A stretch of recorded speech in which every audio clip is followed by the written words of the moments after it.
Media সত্যটাকে সাধারণ মানুষের সামনে তুলে ধরছে। মিডিয়াকে যদি করায়ত্ত করা যায়, মিডিয়াকে যদি বশ করা যায়, তাহলে এই সত্যগুলো সাধারণ মানুষের কাছে উঠে আসবে না।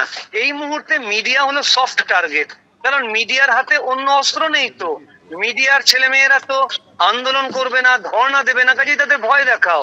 এই সত্যটা অনেক আগেই নেমে এসেছে। এটা আপনারা অনেক দিন ধরে হয়তো না দেখার ভান করছিলেন, সহ্য করছিলেন, আজকে সহ্যের বাইরে চলে এসেছে। যেভাবে মিডিয়ার ছেলেদের গায়ে হাত দেওয়া হয়েছে আমরা সংবাদ মাধ্যমে সকলে দেখেছি, এবং সকলে দেখে আমরা তার তীব্র নিন্দা করছি।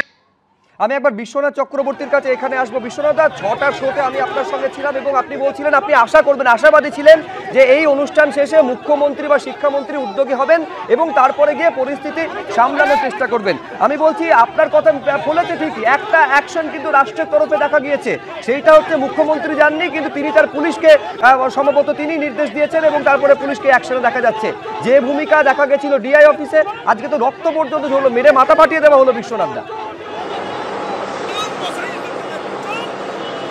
সুব্রত, মানে শিক্ষকদের বিরুদ্ধে স্বাধীন ভারতবর্ষে পশ্চিমবাংলাতে শিক্ষকদের বিরুদ্ধে রাষ্ট্রীয় সন্ত্রাস, এর আগে এত বড় রাষ্ট্রীয় সন্ত্রাস হয়নি। পুরোপুরি মানে রাজ্যের পুলিশকে নামিয়ে দিয়ে এবং তার আগে তৃণমূল মানে তার শাসক দলের নেতাদেরকে নামিয়ে দিয়ে শিক্ষকদের উপর যে সন্ত্রাস নামালো, আমি মনে করি এর পরে কোনো নৈতিক অধিকার নেই পুলিশ মন্ত্রী মমতা বন্দ্যোপাধ্যায়ের পদে থাকার। একইভাবে আমি মনে করি শিক্ষামন্ত্রীরও কোনো নৈতিক অধিকার নেই। শিক্ষকদের উপরে শিক্ষকরা আক্রান্ত হচ্ছে, আর শিক্ষামন্ত্রী কি করে তার পদে থাকেন? শিক্ষকদের রক্ষা করার দায়িত্ব তো শিক্ষামন্ত্রী। যে শিক্ষামন্ত্রী শিক্ষকদের রক্ষা করতে পারেন না, তার পদত্যাগ করা উচিত। একইভাবে মমতা বন্দ্যোপাধ্যায় পুলিশ মন্ত্রী, যিনি মানে রাষ্ট্রীয় সন্ত্রাস নামিয়ে এনেছেন, তার পদত্যাগ করা উচিত। না হলে তো ভয়ঙ্কর, মানে যেভাবে একদিকে শাসক আর পুলিশের মধ্যে তফাৎ করতে পারছি না আমরা। সকালবেলা শাসক, তো রাত্রেবেলা পুলিশ। শাসক এবং পুলিশের যৌথ রাষ্ট্রীয় সন্ত্রাস শিক্ষা ব্যবস্থার উপর, শিক্ষকদের উপর। আমি মনে করি যে এর পরে না শিক্ষামন্ত্রীর না পুলিশ মন্ত্রীর কোনো নৈতিক অধিকার আছে তাদের নিজের পদে থাকার। তারা পদত্যাগ করুন।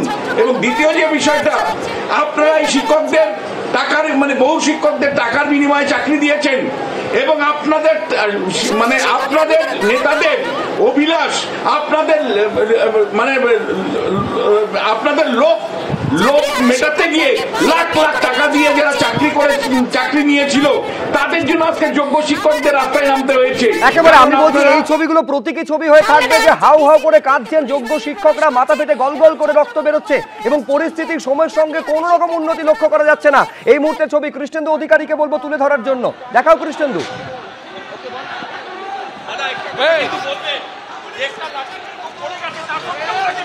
শিক্ষকদের উপরে পুলিশ অভিযান করছে, সরাসরি সেই ছবি আমরা দেখছি।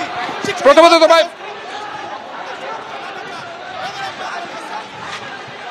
শিক্ষকদের সরাসরি সেই ছবি আমরা দেখছি।